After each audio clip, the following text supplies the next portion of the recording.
Graça e paz do Senhor Jesus, muito boa tarde. Bem-vindos os que estão nos acompanhando pela página do Facebook, os que estão aqui. Nós vamos então atender a nossa proposta que está aí em nossa página do nosso texto de Números, capítulo 6, versículos 24 a 26. Você já pode estar acompanhando na sua Bíblia para fazermos juntos a leitura. A bênção arônica, a bênção sacerdotal, vertida na nossa meditação desta tarde como sendo útero divino. É sobre isso que vamos falar. Nós temos uma pequena história para contar em cima desta mensagem, que você então poderá acompanhar. Eu vou fazer a leitura do texto que está em Números, e logo após a leitura nós vamos estar orando, e já de imediato considerando a introdução desta palavra e a aplicação dela para hoje. Eu espero poder transmiti-la tal como Deus já colocou no meu coração. Conto com suas orações para isso, também seu interesse e a sua atenção. Amém?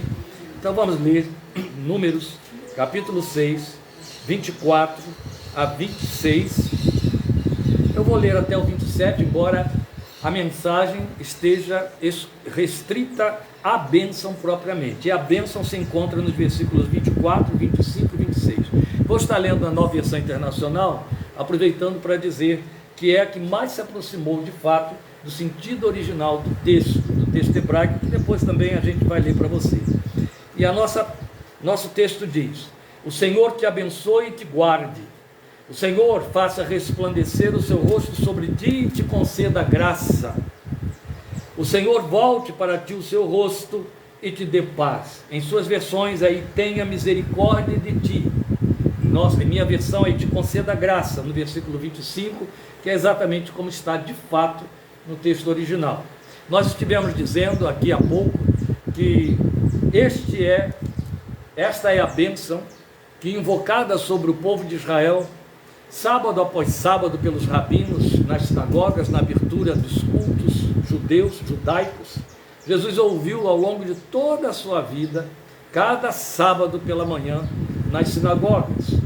Provavelmente ele a invocou também sobre os seus discípulos, cumprindo a palavra de Deus. Nós temos um amigo muito chegado lá do Rio, ele e a sua esposa. Ela é crente veterana, e ele amou e ama este texto da bênção arônica de uma forma muito especial. E ele me disse, ainda há bem poucos dias ela confirmou isso para mim, que ele não perde a oportunidade de todos os dias invocar esta bênção sobre seus filhos e seus netos. Ele está absolutamente certo. Não quer dizer que só o homem, o chefe da casa, deve fazê-lo, mas se há alguém que deve fazê-lo, é o chefe da casa. Tem família? Abençoe a família com a bênção arônica, por uma razão pura e simples. O versículo 23, que eu não li, diz assim: diga a Arão e aos seus filhos, assim vocês abençoarão os israelitas. Então isso é um compromisso assumido por Deus. E se é um compromisso assumido por Deus, vamos lembrar de Hebreus, por duas coisas que Deus não pode mentir: o peso da promessa do juramento, ele tem de cumprir, ele cumpre. O mínimo de inteligência cristã nos levaria a entender: se Deus me disse que eu tenho que fazer isso e ele vai cumprir, é melhor que eu faça. Se eu minimamente creio, é melhor que eu faça. Se Deus disse que se eu invocar esta bênção, ele vai cumpri-la, eu vou invocá-la. Porque vocês percebem que não tem nada a ver com quem recebe? Não tem a ver com a fé em quem a ouviu ou recebeu? Como nós inventamos entre nós evangélicos, a gente tem um poder de distorcer muito grande, né? E uma das distorções a respeito da fé foi essa: mas se você não tiver fé, não recebe, coisa parecida. Aqui está uma promessa de Deus consigo mesmo para com o seu povo, que não tem nenhuma condicional, do tipo: se crerem, serão abençoados. Não, o que ele está dizendo é: vocês invocarão esta bênção e eu abençoarei.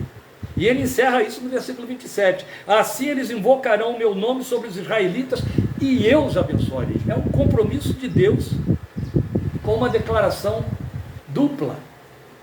O mínimo de capacidade de crer, de espírito de obediência, nos levaria a dar mais atenção a esse texto e invocar esta bênção. Então vamos voltar à leitura, porque agora eu sei que todo mundo vai prestar mais atenção nela, né? Depois do que eu acabo de dizer. O Senhor te abençoe e te guarde. O Senhor faça resplandecer o seu rosto sobre ti e te conceda graça, ou tenha misericórdia de ti. O Senhor volte para ti o seu rosto e te dê paz. O Senhor sobre ti levante o seu rosto e te dê paz. A melhor tradução seria: o Senhor preste atenção em ti e te dê paz. Não é bonito isso? Você abençoar um filho seu dizendo que o Senhor preste atenção em você. Olha que coisa. E te dê paz. É fantástico, porque o texto nem diz a paz. Não é ha-shalom, é shalom. Te dê paz. Porque se trata de uma única categoria de paz. Só existe uma. Deixa-vos a paz, a minha paz vos dou. Entende? O resto é mimificação humana. Que, inclusive, em alguns momentos é uma tremenda agressão chamar de paz. Só Deus concede paz. E nós vamos entender isso hoje. Não é a primeira vez que eu vou trabalhar com o texto da bênção arônica em caráter de pregação, mas jamais com a abordagem que será feita hoje. Nunca foi feita antes e será feita agora. Nós vamos orar e em seguida vamos considerar o que temos a explicar nesse texto. Pai, nós já 2 vezes invocamos esta bênção anunciada na Tua Palavra. Que bom seria que a tivéssemos decorado. Te dou glória porque eu a tenho de memória. Te dou glória porque a maioria dos pastores que eu conheço a tem de memória e invocam, um bom número deles invocam sobre o povo a cada culto. Mas bom seria se cada pai de família, cada mãe de família, crendo na Tua Palavra, sendo crente no Senhor, então devidamente autorizado a invocar esta bênção, a invocasse sobre sua casa, sobre seu cônjuge, seus filhos, seus netos, sua prole, sua geração. Porque o Senhor simplesmente compromete-se a cumpri-la. Isso é bênção para nós. Meu desejo, meu Deus, é que o Senhor a transforme numa bênção real, particularizada para cada vida, a partir da meditação desta tarde. Que o Senhor nos traga entendimento e, no entendimento, compreensão desta palavra, para que ela seja absorvida com o peso de que ela é digna e que ela tem. E assim, a nossa fé se exercite nela, para viver nas dimensões da Tua proposta e de Teu sonho para com cada um de nós. Hoje nós a queremos como sendo a transmissão do recado do Teu coração para as nossas vidas. Vidas que precisam desta palavra mais do que imaginam, dela necessitam. Vidas que não têm a menor noção, na sua maior parte, do seu verdadeiro significado, mas que pedimos que lhes abras o coração e o entendimento pelo Teu Espírito hoje, para que possam compreender e absorver este significado para o louvor de Tua glória, em nome de Jesus. Amém. Antes de começarmos o culto, nós colocamos aqui um cântico que nos levou para dentro do texto de Números, e que alguns receberam aí. Passei para Fátima, passei para alguns outros irmãos de longe, que eu queria compartilhar a bênção que eu recebi. Por que a bênção que eu recebi? Foi assim: quinta-feira cedo, o missionário Tiago, que trabalha lá, o Zé Yanomami, que está lá na Meva, está em Roraima, com sua família, depois dele ter lido a mensagem que eu escrevi sobre o Amém, ele disse: Kleber, eu estou mandando para você esse cântico que me moveu muito da bênção arônica, por causa desse Amém repetido que me lembrou a sua mensagem, e eu queria compartilhar com você. Quando eu ouvi, eu não sabia que eu ouvi em hebraico, mexeu demais comigo, é claro, né? E todo mundo sabe da minha afinidade aí com o hebraico, e a leitura do texto hebraico, então mexeu muito comigo. Procurei decorar a canção, fiz o que pude, que mexeu. E ficou. Passou. Pouquinho tempo depois, pouca coisa depois, me chega uma mensagem da Rosa, me descrevendo a história de uma tragédia familiar em Rio Claro, de uma pessoa próxima da sua família, aparentada, e, na verdade, a cunhada de uma sobrinha dela. A história trágica dessa mãe de 5 filhos, avó de 3 netos, talvez até mais, e mexeu demais comigo, me abalou muito. Eu tinha uma mensagem que estava sendo meditada, orada, para eu começar a preparar na sexta-feira para hoje. E já tinha até dito a Lília que ia falar sobre essa palavra, que vocês sabem que eu me antecipo muito em orar, saber o que eu vou ministrar, e fico esperando até a última hora. A última hora geralmente é sexta-feira, sábado, e aí se não surgiu outra coisa é aquilo mesmo, então eu vou trabalhar em cima do que Deus estava pondo no coração. Quando chega a mensagem de Rosa, ela diz: posso levar esta senhora aí? Eu disse: eu não posso pregar o que eu tenho para domingo com uma pessoa no estado em que ela vai chegar aqui, em hipótese alguma. Aí começou o drama, a luta. Meu Deus, o que é que eu vou dizer para uma mulher que em 40 dias perde de forma trágica 2 filhos adultos? Basta ser uma mãe e perder um filho que a tragédia está formada. Agora vocês tentem imaginar alguém que perca 2 filhos no espaço de 40 dias. Muda muito, por exemplo, a história do Lucimeire, que os perdeu num espaço de alguns anos?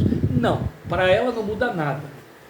Mas para quem está de fora para observar o quadro, a pessoa acaba de sepultar o último dos 2 filhos. Foram 2, né? A filha mais velha de 29 e o rapaz de 24, num espaço de 40 dias. Eu disse: o que eu vou dizer para uma mulher dessa vez? Para uma pessoa com essa tamanha dor, uma dor que eu não, por mais experimentado que eu esteja, porque afinal de contas aqui estão Lucimeire e Maria, já foram 2 tragédias com as quais eu convivi em Rio Claro, agora vem uma terceira de Rio Claro, no mesmo ritmo. Por mais que eu possa ter convivido, eu não entendo disso, porque eu não sou mãe, e não vou ser nunca. Se eu perder um filho como pai, vai doer desgraçadamente, mas vai ser uma dor ainda diferenciada. Porque mãe não se despede de um filho que ela vestiu, lavou, calçou ao longo dos anos, o que o pai também faz, amamentou durante muito tempo. Ela se despede de uma parte das entranhas dela, que ela carregou consigo minimamente 9 meses, ou maximamente, perdão, 9 meses. E é diferente. É um engendramento, é uma simbiose. A gente estuda isso detalhadamente na questão do maternismo em psicologia. A psicologia afirma, por observação, que o filho carrega um cordão umbilical a vida inteira, psicológico, e outro tanto a mãe. E nós vivemos a vivo e a cores isso da parte de algumas mães que não conseguem cortar o cordão umbilical psicológico de jeito nenhum, causando grande dano a esse filho, e por isso mesmo, e outro tanto o filho a essa mãe, quando é ele quem não corta o cordão. Isso existe. Então, quando você conhece todas essas coisas, você avalia pelo menos o tamanho do impacto dessa dor. A senhora que viria hoje aqui, que provavelmente estará ouvindo esta mensagem, recebendo essa mensagem, perdeu uma filha que apresentou sintomas do que parece uma leucemia aguda, e em 2 dias interna e morre. O filho de 24 anos, que estava em alta depressão, 40 dias depois tira a própria vida, não aguenta acrescentar essa dor do luto inesperado dessa irmã que deixou 3 netos para essa avó. Eu falei: Deus, o que eu vou fazer com ela aqui domingo? Eu tenho que condicionar toda a minha atenção para essa pessoa, e é totalmente diferente do que eu vivenciei com Maria e com Lucimeire, porque eu tinha 2 cristãs experimentadas na mão.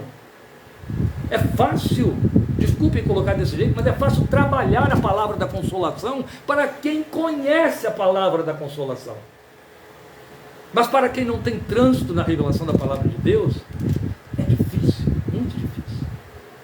E aí eu fui orar, evidente. Falei para a Rosa: claro que você vai trazê-la. Ela não pôde vir porque a igreja católica na qual ela faria a missa de 7º dia do filho, pela primeira vez decidiu fazer a missa às 7 da noite. Aí ela não tem como vir, evidente. Não vai ser só pelo filho, mas os que morreram nesse espaço de 7 dias, por conta da posse de um padre novo na igreja, pela manhã, que seria o horário da missa de 7º dia, foi tudo transferido para as 7 da noite. Aí ela não teve condições de estar aqui. Mas ela vai receber a mensagem de qualquer maneira. E a minha luta com Deus... Oi? Não entendi. Noutra ocasião, claro que sim, a gente vai receber com todo prazer de receber. E aí eu disse: Senhor, o que eu vou dizer para uma mulher dessa? Eu preciso te ouvir. Eu preciso saber o que o Senhor tem a dizer para ela. Eu não quero dizer nada, eu só quero ser um porta-voz. E foi aí que Deus me pegou. Ele trouxe direto ao meu coração.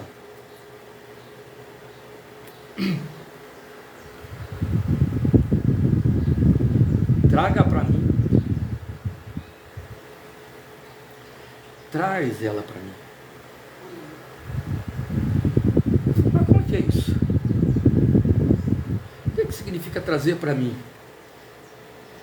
E Deus falou no meu coração: eu sou um útero, eu posso gerar ela de novo, é o que eu tenho a oferecer.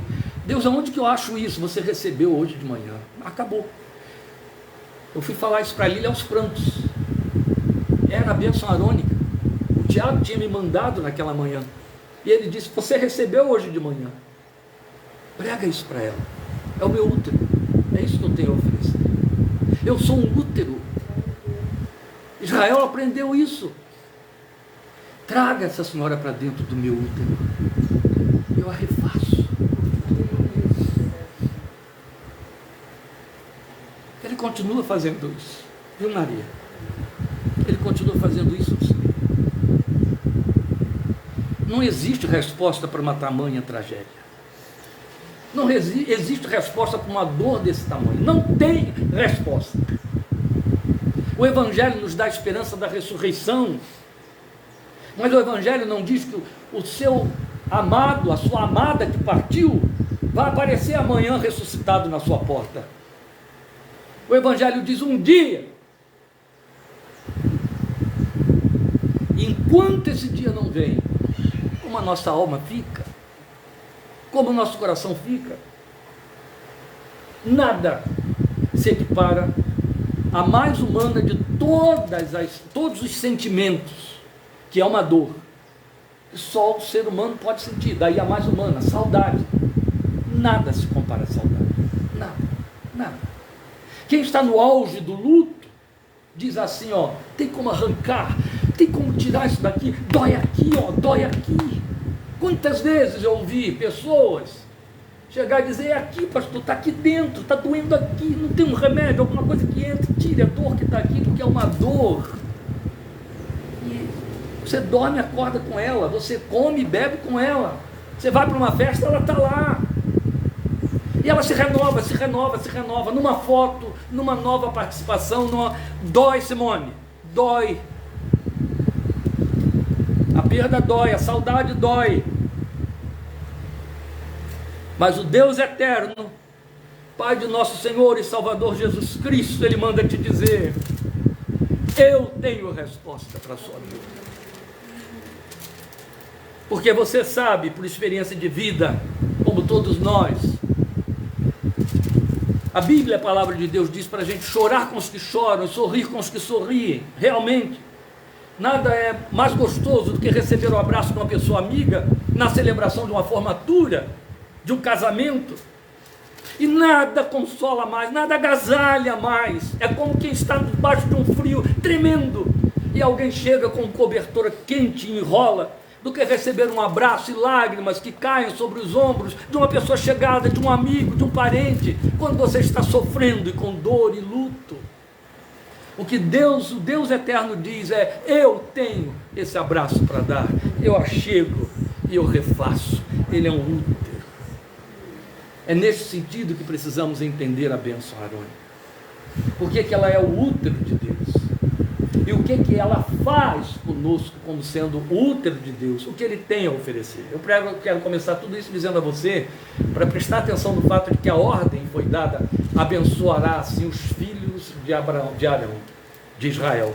Arão e seus filhos, ao invocar esta bênção, abençoarão assim os filhos de Israel. Quando a bênção sai, ela corre na direção do indivíduo. O Senhor te abençoe e te guarde. Entende? Porque o útero de Deus não cabe gêmeos. No útero de Deus não entram gêmeos. No útero de Deus só entra o primogênito, é um por vez. É um por vez. Entende? O agasalho é para cada um de nós. Ele gerou a cada um, a cada um. Não há gêmeos, como se diz, univitelinos, não há. Não há ninguém que por mais parecido seja igual. Cada um de nós é um indivíduo. E quando a bênção é transferida, ela vai alcançar o indivíduo. O Senhor te abençoe e te guarde. O Senhor faça resplandecer o seu rosto sobre ti e tenha misericórdia de ti. o Senhor sobre ti levante o seu rosto e te dê paz.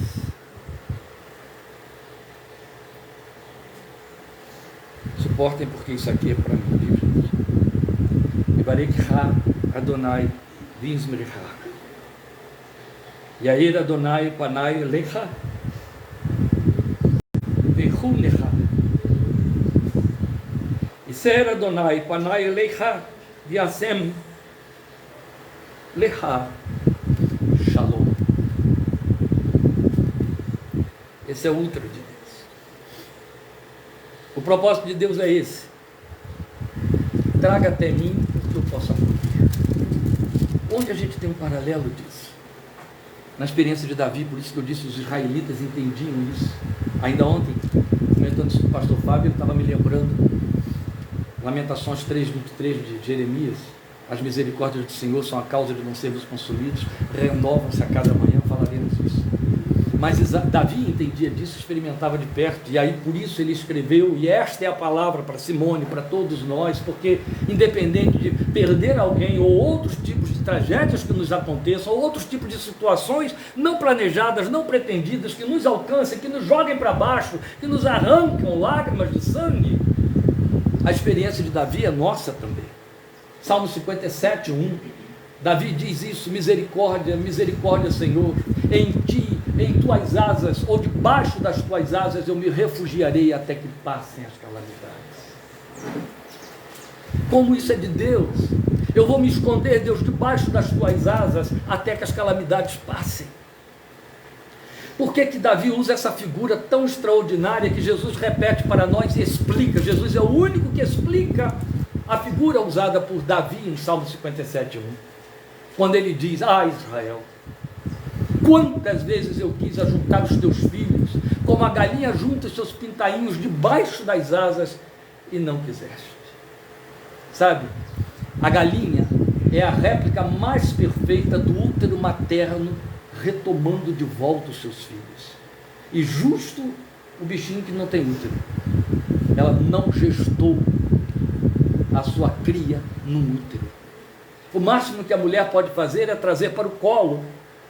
Mas se você já teve o privilégio que nós temos, minhas filhas tiveram, porque viveram aqui em zona rural, viveram uma galinha criando num quintal os seus filhotinhos, seus pintainhos, você vai ver que quando há uma ameaça ou chuva, a primeira coisa que faz é ela fazer um cacarejo diferenciado, e eles correm de onde estiverem e vão se enfiando debaixo daquelas asas e daquelas penas que a gente não consegue descobrir onde acha o lugar, mas não fica uma patinha e um biquinho para o lado de fora, não fica um pezinho nem um biquinho para o lado de fora, fica tudo escondido. Ela fica gorda e grande e os recebe de volta como se ela tivesse útero, ou ela se transforma no útero e os recebe. Quando o Deus de Israel diz para Davi, e aí ele entendeu: vem para debaixo das minhas asas até que as calamidades passem, eu dou conta delas. Quando o Filho do Deus de Israel diz: eu quis te socorrer e te proteger como a galinha aos seus pintainhos, o que ele está dizendo é: eu posso ser esse útero para você e levar de volta. E antes de fazer então a abordagem delineada do significado da bênção arônica por essa ótica de útero divino, é importante frisar isso aqui para você. Porque a colocação é útero, a palavra não aparece aqui no texto, não é isso. Nós estamos apenas trabalhando com uma figura de linguagem para que você possa entender o que Deus está oferecendo, e é por isso que isso precisa ser explicado. Mas da onde tiramos o conceito útero? E por que útero? Primeiro, porque em termos de existência humana, em termos da realidade do ser humano, nós todos, e especialmente nas vésperas da morte, buscamos retornar ao útero. Todos nós. Está aí a psicologia para provar isso, e a psicanálise foi fundo nisso na sua semiologia. Até hoje a gente vivencia isso cada vez que atende alguém presencialmente. É uma experiência que você só pode ter presencialmente. Eu, N vezes, perdi a conta, pude ver pessoas na exposição das suas dores mais profundas e no auge das dores, perder a noção do ambiente, fazer o que chamamos tecnicamente de abreação e começar a assumir postura fetal diante de mim. Eu me lembro de uma mulher que foi se encolhendo tanto, que ela estava na minha poltrona, que felizmente era uma poltrona grande.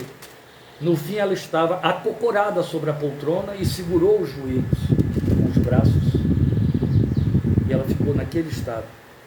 Eu só pedia para ela, levanta a cabeça, porque ela fazia isso também. Levanta a cabeça e continua me olhando. Não toquei no assunto, deixei ela ir para o útero, como ela estava psicologicamente fazendo, procurando ali. Filho de um pastor, a quem eu atendi durante um bom tempo, à medida que foi expondo a dor dele, ele estava deitado no divã, ele foi se encolhendo de tal maneira que eu tive que encostar a minha mão do lado dele para segurá-lo no divã, porque ele ia desabar no chão, porque ele perdeu o equilíbrio em cima do divã, tamanho encolhimento que ele fez, voltando para a postura fetal. Quando você dorme, pede para alguém filmar, e você vai ver que na parte mais profunda do seu sono, você se encolheu todo, os joelhos foram parar na barriga, você está em postura fetal. Quando você sente alguma dor, a dor é cada coluna, é dor de cabeça, mas você se encolhe, você quer se encostar no joelho, você está voltando para o útero. Há um registro que nunca mais vai se apagar na sua memória psíquica, de que o único lugar maravilhoso, prazeroso, onde tudo era minimamente maravilhoso, o nirvana da existência era o útero da sua mãe. Ele deixou registro na memória. Entende porque eu estou dizendo que, como pai, eu jamais conseguiria compreender a dor de uma mãe na intensidade que existe quando ela sepulta um filho? Porque mãe entende de útero. Então observe, eu volto a frisar aqui para vocês o significado de útero que Deus está oferecendo, porque Ele sabe que é a primeira, contínua e última necessidade que toda a nossa estrutura emocional tem. Tudo que temos, todas as respostas que damos, são em busca de retorno ao útero materno. Esta é a razão porque muita gente faz a fixação do cordão umbilical, porque quer voltar para lá, e ali tem uma mãe viva, a cores, não é? Manifesta visivelmente, então vou me aproximar o máximo que posso dela. Esta é a razão porque alguns até voltam para o colo da mãe, adultos, ou até dizem, como eu ouvia uma moça missionária me dizer muitas vezes, queria o colo da minha mãe. Quantas vezes você deve ter dito isso? Sabe o que eu queria agora? Colo. A pessoa às vezes nem põe da minha mãe, mas apenas diz colo, mas na verdade é o que está lá dentro. Eu quero o colo. Por quê? O colo é o lugar mais próximo onde eu posso chegar do útero, de onde eu vim, de onde eu fui expulso. Porque está no útero. E aí eu usei o verbo que vai te esclarecer. Significa estar aonde em termos espirituais, gente? Não. Significa onde? Que lugar? Falando em termos de revelação da palavra de Deus. Quando você passa pelo parto, você foi expulso do útero. No Éden. O útero materno é o lugar mais próximo, em termos existenciais para o ser humano, do Éden do qual fomos expulsos como homens. Ele é a representação existencial mais próxima do Éden. E é o mesmo Davi quem nos esclarece isso de forma linda, com aqueles pincéis com que ele pintava a revelação da palavra de Deus no Salmo 139. O que Davi diz a respeito do Davi intrauterino, falando para Deus? Tu me entreteceste no ventre da minha mãe. O que acontecia com Adão no Éden? Passava o Senhor na viração do dia e Adão ouviu a voz do Senhor que passava na viração do dia pelo jardim. O que Davi está dizendo é: quando eu estava no útero da minha mãe, tu me visitavas lá. É o único lugar onde Deus, o Espírito Santo, visita o ser humano sem a cruz. É no útero. Depois que sai do útero, ele tem que ir para a cruz. Entende? Mas enquanto está no útero, ele está vigiando o que ele formou. Tu formaste o meu interior. Eu imagino quanta carga de esperança e de desejo Deus está jogando ali dentro durante aquela formação. Porque todos nós somos a realização, a materialização ou a evidenciação, minimamente dizendo, do sonho de Deus. E a Bíblia diz para nós: em Efésios capítulo 1, versículo 4, em Efésios capítulo 2, versículo 10, fomos planejados, sonhados, pensados nos dias da eternidade. Por isso é que ele diz para Arão, para Moisés: diga a Arão e seus filhos, colocarão esta bênção sobre o meu povo, que se traduz em dizer: traga esse povo para mim, traga esse filho para mim, traga essa vida para mim. Simone, minha proposta é que você se chegue para o Deus a quem você está suplicando agora: meu Deus, cuida de mim. É isso, querido. Ele está te oferecendo esse cuidado, é o que ele tem para te oferecer. Eu não tenho, ele tem. Ele te oferece o coração dele para recriar você, refazer sua história sem seus 2 filhos, refazer sua história junto aos outros 3 filhos e seus netos. Ele pode. Por isso é que ele, na sua invocação, mandou que a bênção dissesse: o Senhor te abençoe e te guarde. Quando o verbo guardar entra aqui, o que ele está dizendo é: põe dentro do útero outra vez. É engendramento uterino, é o acolhimento, é a recepção. Porque o guardar aqui fala dessas asas da galinha, entende? O guardar aqui fala desse braço que traz para dentro. Então o máximo que a gente chega do útero materno é o colo da mãe, como eu disse, mas com Deus não.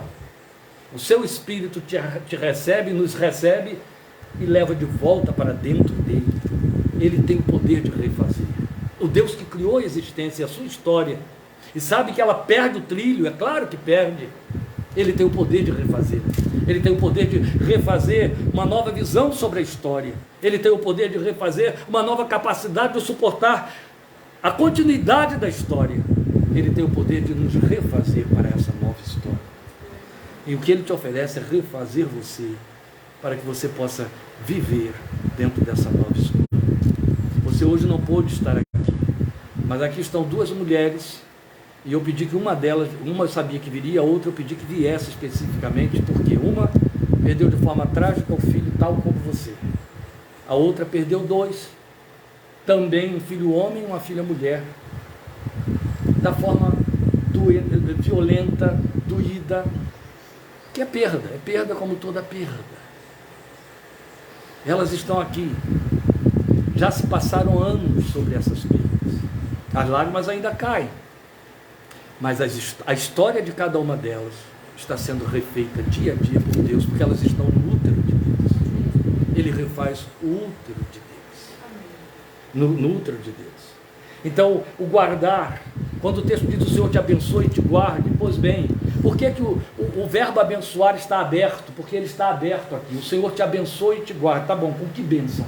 Porque somos nós que numeramos as bênçãos, somos nós que damos nomes para as bênçãos, não é verdade? Se eu for perguntar: gente, eu vou orar aqui por quem quer uma bênção, como as igrejas por aí fazem, que é uma coisa absurdamente falsa, é uma falsa proposta, é uma oferta de balcão, é quando líderes transformam a igreja em balcão, lojistas. Quem quer uma bênção, eu vou orar para que Deus te abençoe com a bênção que você precisa. Isso é altamente perigoso, porque nenhum de nós sabe qual é a bênção de que de fato necessita, se for deixado por conta de imaginarmos. Uma coisa é necessidade, outra coisa é desejar. O que as igrejas oferecem é a bênção que você deseja. E aí o que acontece? O texto deixa em aberto: o Senhor te abençoe. Tá? Com qual bênção? É onde você entra. É aquela de que você necessita, ele tem o poder de te dar. Pois bem, para enlutados, para vidas que perderam seus entes queridos, a bênção não é fazê-los voltar a viver, não agora, mas está garantido que um dia ressuscitarão, no dia do Senhor Jesus. Mas a bênção de que Simone mais carece, de que qualquer pessoa que está aqui muito carece, é imediato consolo, refrigério, como disse a Ana Nery ali na nossa tela aqui, que perdeu mãe, pai, agora marido, vidas que amamos muito, que foram nossas ovelhas. Ela está aqui conosco hoje, e ela estava dizendo: só a misericórdia de Deus para sarar e curar a dor do luto. De fato, ela sepulta a mãe, depois sepulta o pai, logo em seguida sepulta o filho, que foi meu líder de louvor, marido, foi meu líder de louvor, e que morreu repentinamente também no vigor dos seus dias, com muito menos idade do que o Tonho. E E aí o que acontece? Só a misericórdia de Deus para engendrar de novo. Então eu disse que eu ia citar Jeremias, sim, porque Jeremias fala: as misericórdias do Senhor se renovam a cada manhã. E pouca gente sabe que misericórdia significa ser matricial.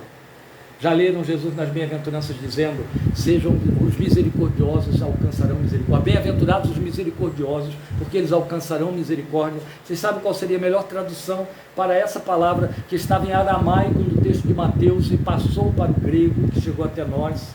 Sejam úteros, sejam matriciais, e vocês alcançarão úteros matriciais. Entende? Sejam úteros para o outro, refaça a vida do outro, absorva, acolha, traga para dentro. Olha Deus nos convidando para dentro do Éden, porque qual ser humano nos dias de hoje quer absorver alguém a ponto de trazer para dentro da própria vida e refazer aquela história que se arruinou? Ninguém quer.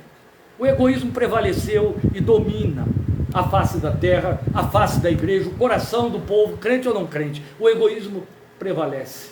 O máximo de dádiva que fazemos é para os nossos consanguíneos debaixo do nosso teto. Mas o Senhor da igreja, o Senhor da nossa fé, nos mandou ser úteros para os outros, para que alcancemos úteros. Como precisamos alcançar úteros? Seja misericordioso, você vai alcançar misericórdia. Eu sei que é meio duro dizer isso, mas eu tenho sempre que dizer, porque minha função é ensinar, quanto eu puder. Quando você vira um idoso, gemendo muito, sofrendo abandonos, humilhações e coisa parecida, levante o histórico da vida dele antes, porque é bem na fragilidade da existência que Deus puxa o tapete, entende? Como está em Deuteronômio. Porque quando você exerce misericórdia, uma lei espiritual que não cai, porque foi Deus quem a disse, vai se cumprir. O que o homem semear, isso também se fará. Planta misericórdia, porque você vai precisar dela um dia.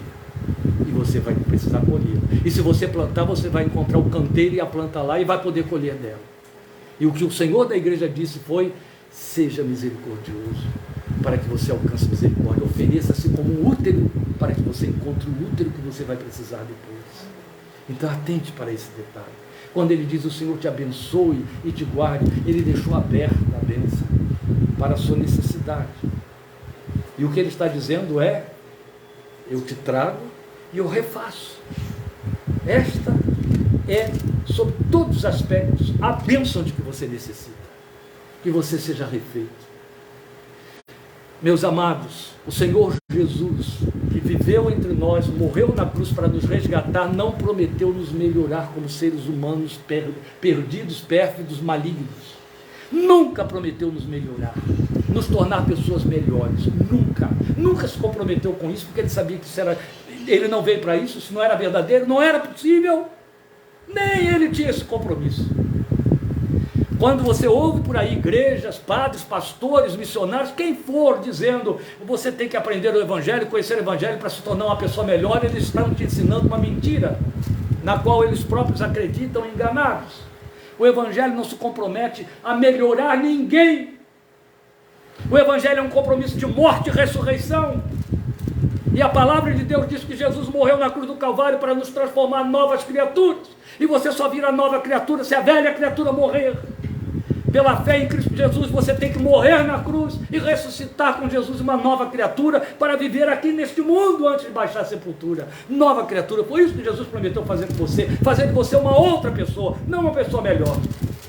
Porque quando você for uma pessoa melhor, haverá sempre alguém que estará incomodado com a sua melhoria e te achará péssimo.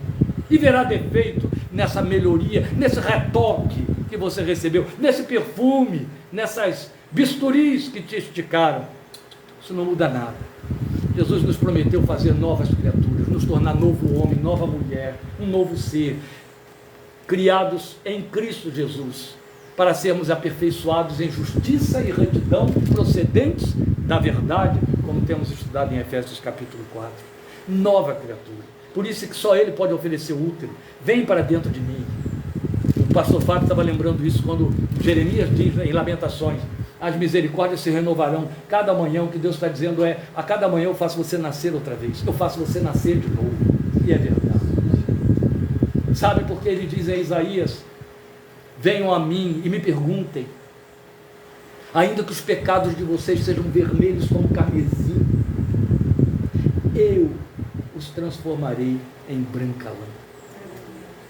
Porque esse mesmo Deus disse, dos teus pecados não me lembrarei mais. Você já pensou, se segunda-feira na cabeça de Deus os pecados do meu domingo estivessem lá? Com que cara eu iria orar? Então ele precisa me gerar de novo na segunda-feira. O velho homem morre no domingo e na segunda-feira nasce uma nova criatura. Entende? O novo nascimento, que é uma experiência espiritual eterna, de uma vez para sempre, ela tem replicações na nossa experiência com Deus no dia a dia. No útero de Deus, nós somos refeitos a cada dia, a cada dia. Depois o texto vai continuar para dizer: o Senhor resplandeça o seu rosto sobre ti e tenha misericórdia de ti. O Senhor faça brilhar o seu rosto sobre ti. O Senhor ilumine você através do seu rosto. É isso que o texto está dizendo. Que ele seja uma luz sobre sua vida e ele tenha misericórdia de você. Que ele seja uma luz sobre a sua vida e seja gracioso a você. Que essa seria a tradução melhor. Que ele brilhe, que ele mostre para você os lugares escuros, que ele mostre para você o lugar para onde você não deve ir. Ele põe a luz de maneira que você saiba para onde você deve seguir. Esta é a bênção que você está invocando sobre os seus filhos. Entende? Sobre a sua casa, o Senhor brilhe. Ó Deus, o Senhor resplandeça hoje sobre fulana, sobre Beltrano, sobre meu filho, sobre minha filha. Mostra, Deus, mostra. Mesmo que ele se enfie dentro das trevas, olha Davi de novo em Salmo 139, mesmo que se esconda todo debaixo das mantas das trevas, do pecado, da perdição, da desobediência, cumpre a palavra que diz: ainda as trevas se tornarão em luz. Ali a tua luz dissipará as trevas. É Salmo 139. Nem as trevas me esconderão de ti. Glória a Deus. Que ele ilumine. E o que é isso? O que significa Adonai Panai Elecha Verehurnaha? Significa agasalhar, significa o nutrir intrauterino, o entretecimento, a formação. Entende? Ilumine e tenha misericórdia, que dê forma, que ele vá dando forma. Aí você tem que ir mesmo no Salmo 139. Nada do que estava sendo formado de mim passou desapercebido a ti. Eu estou usando uma linguagem parafraseada, quando ele diz lá: tu me conheceste quando eu estava sendo entretecido no seio da minha mãe, tu formaste o meu interior. Nada passou desapercebido. Certa vez, Fábio de Mello, o padre, pregando nesse texto do Salmo 139, ele disse: um Deus perfeito não cria nada imperfeito, senão ele não seria perfeito. E a cada um de nós ele criou imperfeição. Mas a gente sai daquele útero da perfeição. E aí fica perfeito. Mas o que temos aqui é ele dizendo que ele faz o engendramento intrauterino, e aí ali dentro ele começa a nutrição intrauterina. Ó, gente, quando a Bíblia diz para nós no Salmo 139 que o Espírito de Deus vai lá dentro do ventre materno enquanto estamos sendo formados, você não pode pretender que ele só vá lá e fique como uma sombra oculta, escondida em silêncio, assistindo um novo ser se formando. Ele está ali dentro por alguma razão. Ele está ali dentro com algum propósito. Ele está assistindo à formação daquele ser por uma razão muito especial. A primeira razão que eu quero apresentar a você é porque ele está ali com o poder criador dele. Ele está ali porque ele está criando aquele ser, cumprindo Efésios 2:10, criando em Cristo Jesus para as boas obras. Ele está vigiando a formação que ele pretendeu nos dias da eternidade. Lembrem que esta é a linguagem da Bíblia quanto a nós. Depois, ele está registrando as memórias da casa de onde você vai sair. Pastor, de onde você está tirando isso? É Eclesiastes. Vale para o ateu, vale para o filósofo, vale para o sábio, vale para o humilde, vale para o ignorante, vale para o crente, vale para o incrédulo, vale para o ser humano. Onde houver alguém que raciocina e fala, o texto de Eclesiastes se cumpre quando diz que ele colocou o anseio pela eternidade dentro de nós. Onde? Quando Ele colocou? Foi depois que você nasceu?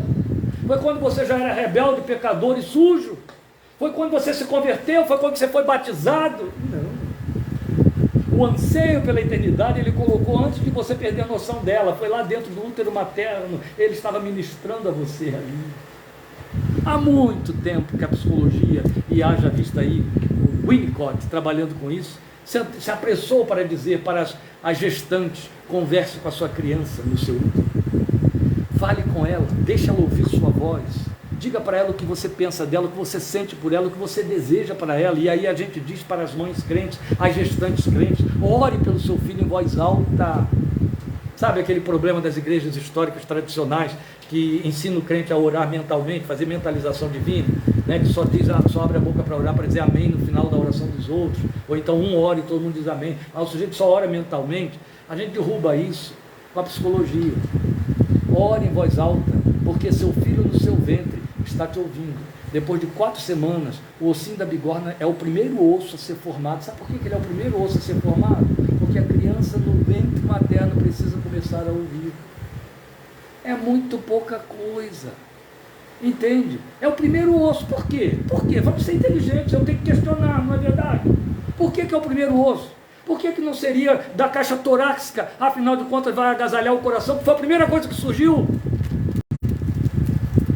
Mas o primeiro osso no corpo humano, no feto, quando vira feto, quando deixa de ser embrião, é a bigorninha, é o ossinho da bigorna no ouvido, que é o que funciona e faz com que o som externo se comunique com o cérebro, passe para lá, traduz o som.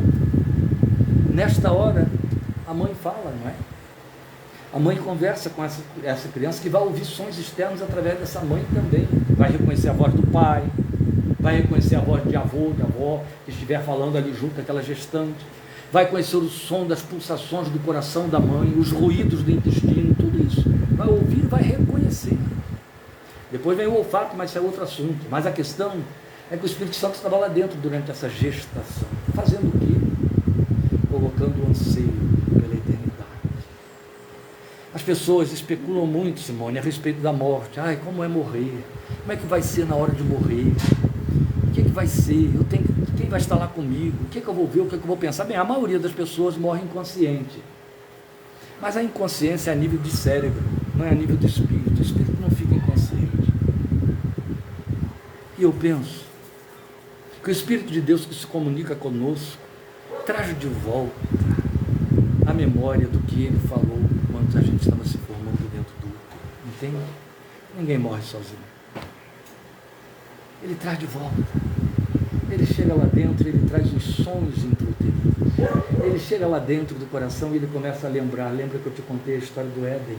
Lembra que eu te contei como eu te amei, como eu te quis?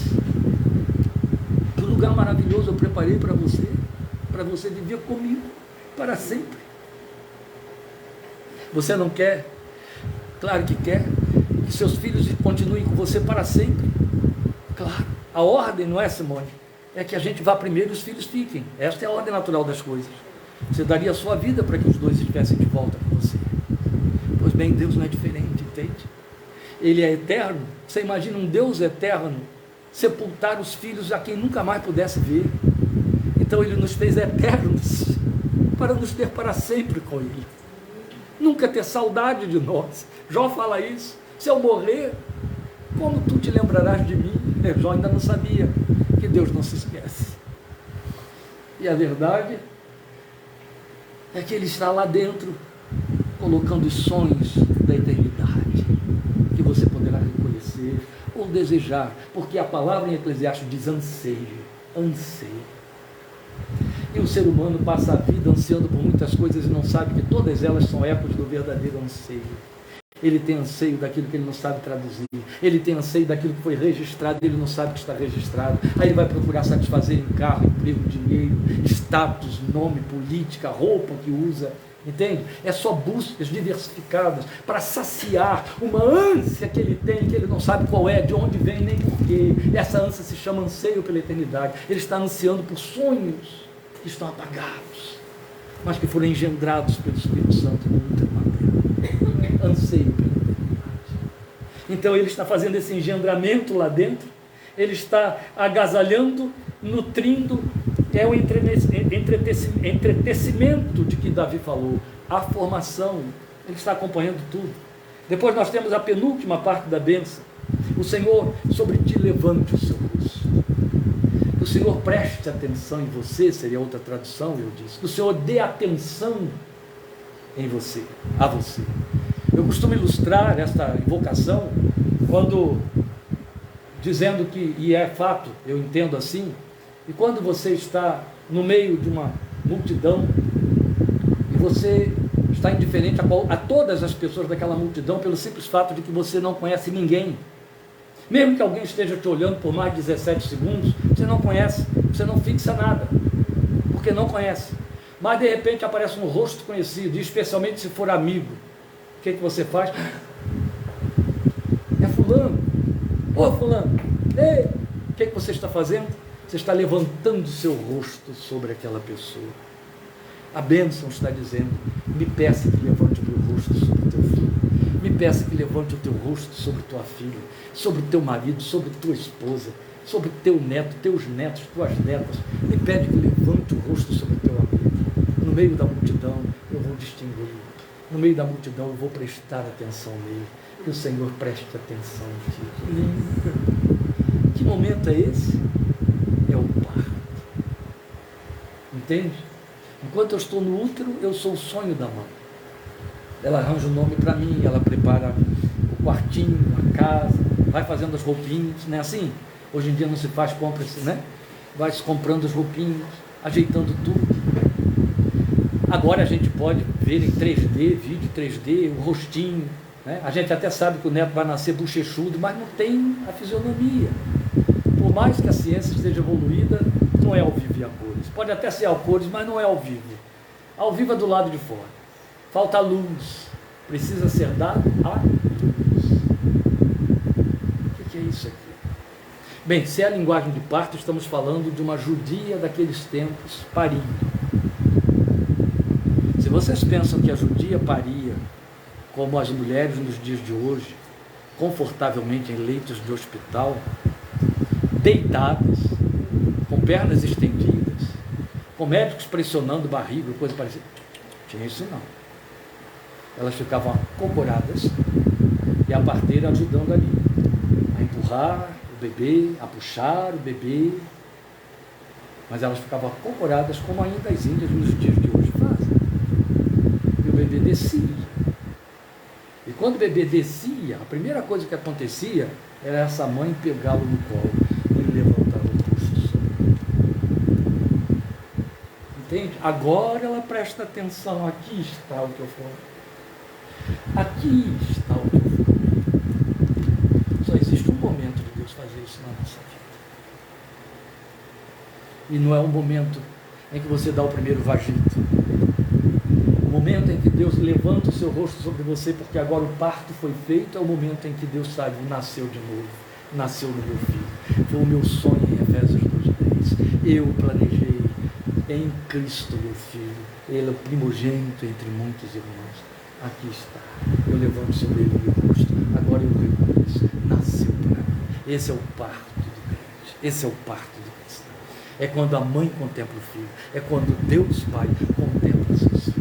Este é o momento em que ele levanta o rosto. O Senhor, preste atenção em ti. Eu tinha uma prima, e quando a única filha dela nasceu, ela já era madurona quando a filha nasceu. E aí era mais experimentada do que todas as parturientes que estavam na sala adjacente para onde vão todas elas depois que o filho nasce. Então a criança nasceu, sumiu na mão das enfermeiras lá para dentro do berçário, aquele lugar lá onde cuidam, né? Vão lavar, vão cuidar. Era parto normal, todas as mulheres estavam de parto normal no mesmo lugar. E aí daqui a pouco vem 3 ou 4 enfermeiras, cada um com um embrulhinho no colo, né? Trazendo o filho daquelas mães. Eram as 4 mulheres com ela dentro da enfermaria. E lá vem 4 embrulhinhos, uma em cada colo. Tudo enroladinho, como elas fazem, né? O bracinho fica assim para imitar a posição do feto, do útero, para que a criança não entre em pânico. E aí quando puseram as crianças do lado de cada mãe na cama, ela pulou da cama pegou a filhinha, Andréia, botou no meio da cama e começou a desenrolar. E as outras mulheres ficaram olhando, pode fazer isso? Ah, não quero saber. Mas você está fazendo por quê? Vou conferir, eu quero ver se tem cada dedinho no lugar. Mas não deu outra. Todas as outras mulheres pularam da cama e foram desembrulhando seus filhos para conferir cada dedinho da mão, do pé, se a orelhinha estava no lugar, se o nariz estava direitinho, tal, e passava a mão e via. Levanta o rosto sobre ti. Quando você nasce de novo, eu tenho certeza de que ele vai conferir com o modelo. Ele te planejou em Cristo Jesus. Estou achando aqui, ó. Esse é o som do coração do meu filho.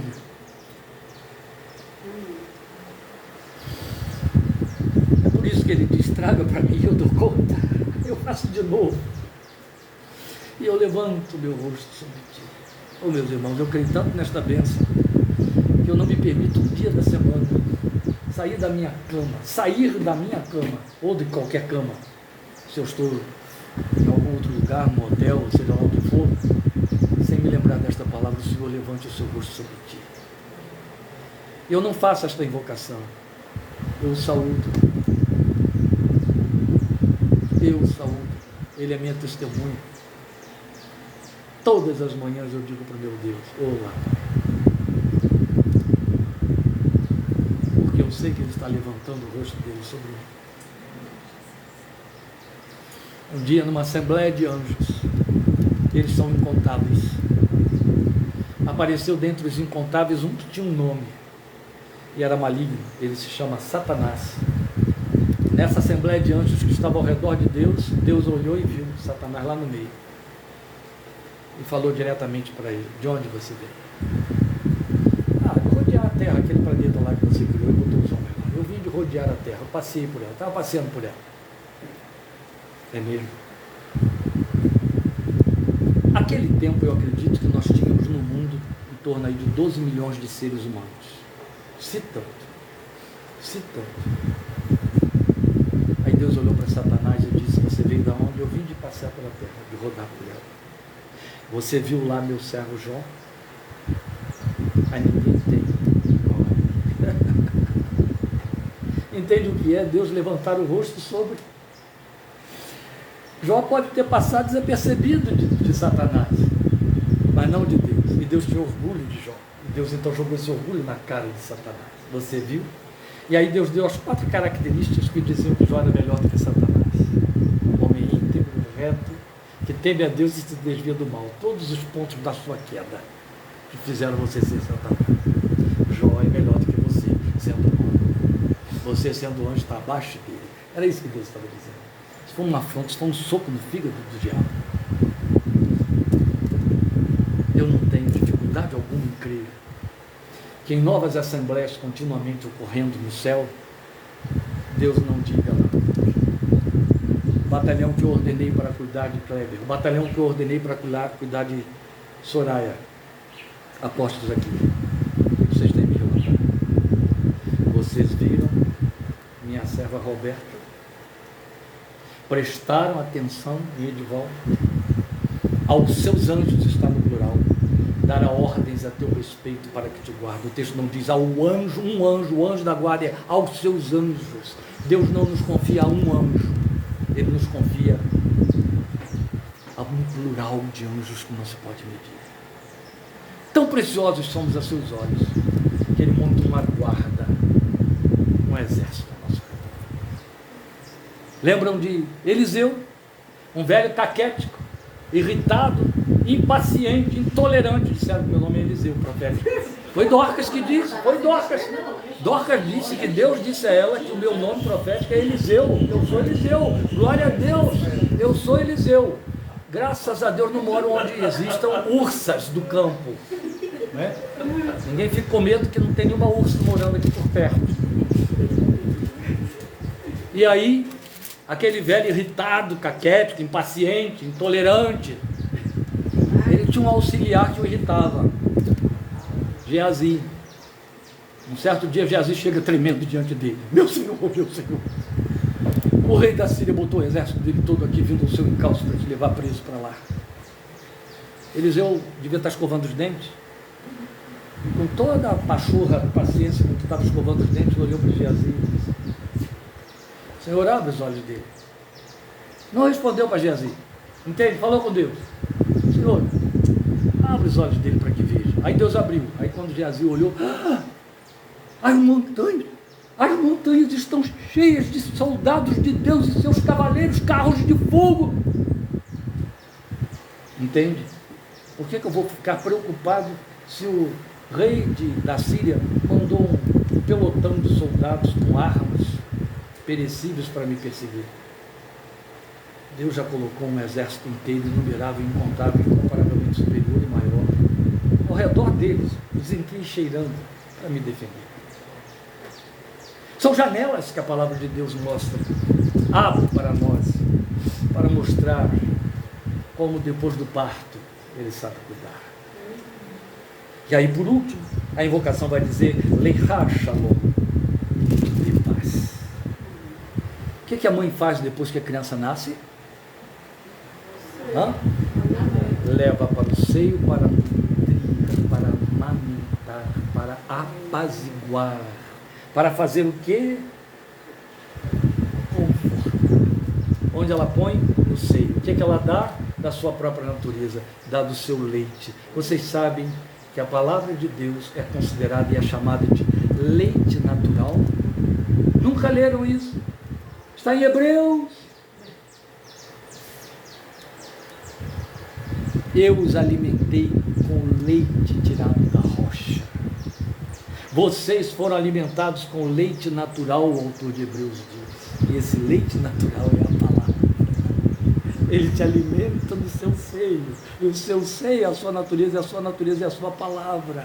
E a Bíblia nunca escondeu que a palavra de Deus é pão, é o leite de que necessitamos, é o alimento da nossa alma, é o que nos nutre e faz crescer. Cresçam na graça e no conhecimento do Senhor Jesus Cristo. Depois que você nasce, resta crescer. Mas pastor, o que paz tem a ver com leite, com alimento, com nutrição, com apaziguamento? Apaziguamento, acabei de usar a palavra. Como é que a gente acalma o João Lucas todos os dias quando ele está naquele surto de jaguatirica? O que a gente oferece a ele? O que vocês ofereceram a vida inteira aos seus filhos quando estavam encapetadinhos? O leitinho, né? O tetê, a chupetinha que a gente chama em psicologia do consolo. A chupeta é o consolo. Ela traz o quê?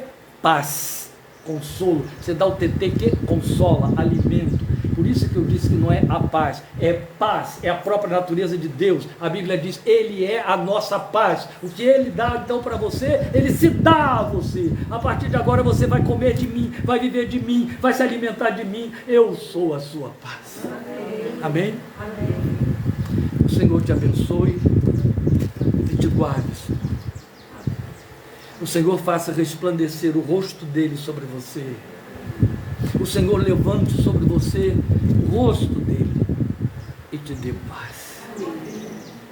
Estaremos orando por você, até que Deus nutra você do seu consolo, leve você para dentro do útero dele e forme uma nova Simone, para a nova história que você tem diante de si, atravessando esse tempo de luto. O Senhor te abençoe e te guarde. Vamos ficar de pé.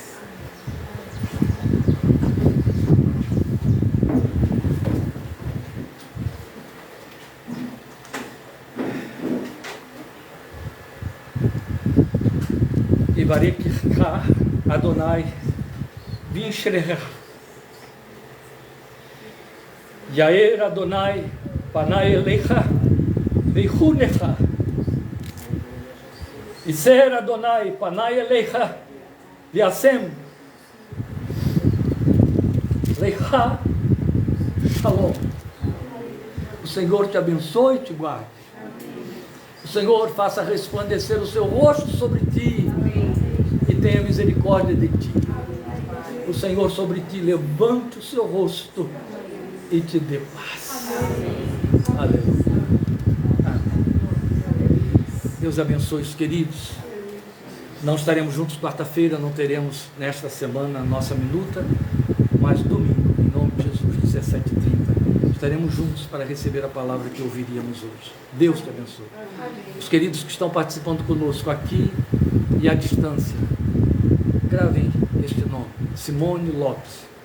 Ore por essa mãe de 5 filhos, cujos 2 filhos a deixaram em 18 de dezembro e 27 de janeiro. Agasalhem essa mãe do seu útero espiritual e a cubra com suas orações, em nome de Jesus. Deus te abençoe. Amém.